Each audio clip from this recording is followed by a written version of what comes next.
warning to villagers to stand clear. A controlled blast destroys a bomb left over from a secret war.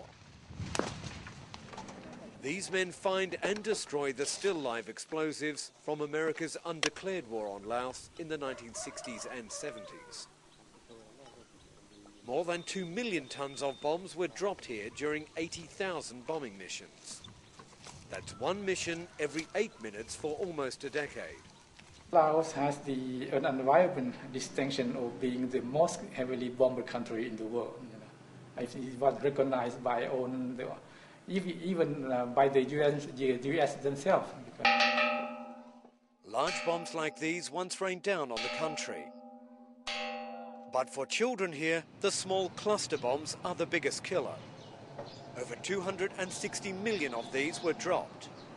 Up to a third didn't explode because they fell in jungles and rice fields. They're interesting. The children find them and they play with them as toys.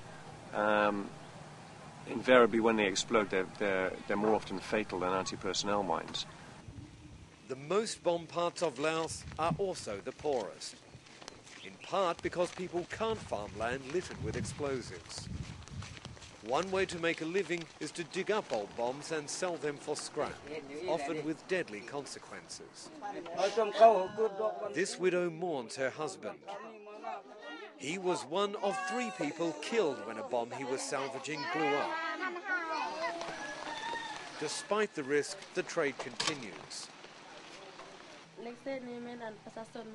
I buy this scrap metal from the farmers. When the farmers plow the field, they find the metal, but they don't know if it's still a live explosive. But they give it to me to sell. If I don't buy the scrap metal from them, they don't have money to buy food. More than 100 nations will meet next month to decide whether to ban cluster bombs.